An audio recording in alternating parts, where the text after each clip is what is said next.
আসসালামু আলাইকুম বন্ধুরা, আজকে তোমাদেরকে একটি ব্যান্ড কলার সেটিং করে দেখাবো।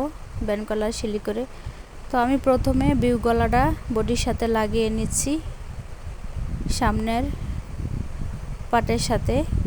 তো দেখো, গলাটা আমি আগে রেডি করে নিয়েছিলাম বক্রম দিয়ে। এখন বক্রমের চারপাশে সিলি দিয়ে নিয়েছি। এখন আমি কাট করে নিচ্ছি। কাটিং করার পরে কিছুটা কাট মার্ক দিয়ে নেব। কাট মার্ক দেওয়া হয়ে গেলে গলাটা পাল্টি করে সিলি করে একটা ওয়ানপুর সিলি দিয়ে দেব। তো পিছনের পাটটাও আমরা রেডি করে রেখেছি ইনারের কাপড় লাগিয়ে। এখন আমি সিলিটা দিয়ে দিচ্ছি। গলাটা একদম ফ্রেশ করে তারপরে সিলিটা দিবে।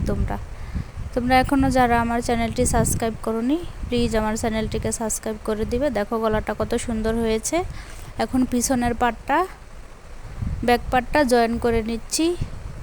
এটা জর্জেট 3 পিস। এটা ইনারের কাপড় আমি আগেই সেটিং করে রেখেছিলাম। এখন শোল্ডারটা সেটিং করে সিলি করে তারপরে আমি বক্রমের জন্য কাট করে নেব। তো এখানে আমি কলার বক্রম নিয়েছি 12 ইঞ্চি, ডাবলে 6 ইঞ্চি, একটু হালকা শেপ দিয়ে দিচ্ছি। আর বক্রমটা আমি কাট করব না, বক্রমটা আস্তে থাকবে, যেরকম আছে এরকমই থাকবে। তারপরে একটা জর্জেট কাপড়ের উপরে এখানে মিডল পয়েন্টে একটা কাট মার্ক আছে। তো বক্রমটা আমি সিলি করে নিচ্ছি। এটা সিলি হয়ে গেলে আরেকটা কাপড়ের উপরে বসিয়ে তারপরে বক্রমের সাইডে দিয়ে সিলি করে নেব। তোমরা খেয়াল রাখবে, যখন কাপড়টার উপরে বসাবে তখন উল্টাটা ভাওটা দেখে নিবে। যেটা ভাও এটা উপরের সাইডে রাখবে, আর যেটা উল্টা এটা নিচের সাইডে রাখবে। এটা পাল্টি করার পরে ভিতরের সাইডটা মানে বাও সাইডটা যাতে উপরের দিকে আসে। বক্রমের গোড়ায় গোড়ায় সিলি করা হয়ে গিয়েছে। এখন আমি কাট করে নিব। কাটিং করার পরে কিছুটা কাট মার্ক দিয়ে দিব। কাট মার্ক দেওয়া হয়ে গেলে আমি পাল্টি করে এটা 1/4 একটা সিলি দিয়ে দেব।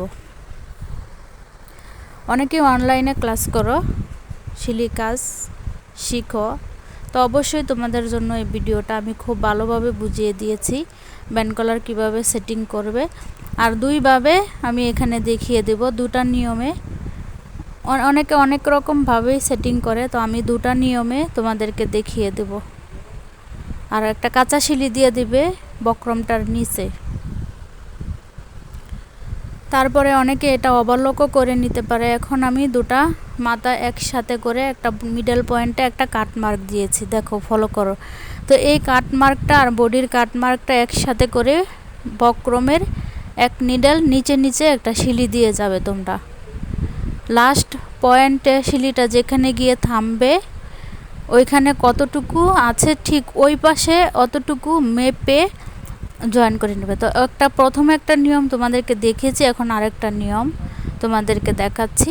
বক্রমটা নিচে রেখে মানে ব্যান্ড কলারটা নিচে রেখে উপর দিয়ে আমি সিলি করে দিচ্ছি। এটা হলো চাপ সিলি বলে। এ হলো একটা নিয়ম। আর আগে দেখিয়েছি তোমাদেরকে আরেকটা নিয়ম।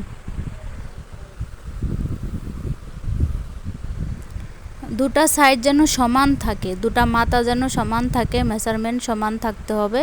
লুজ ফিটিং হলে চলবে না, উঁচা নিচা হলে চলবে না। একদম ফ্রেশভাবে দেখো আমি লাগিয়ে নিয়েছি, একদম ফ্রেশ।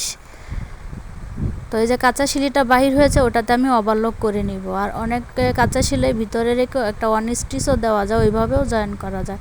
তো আমার ভিডিওটা কেমন হয়েছে সবাই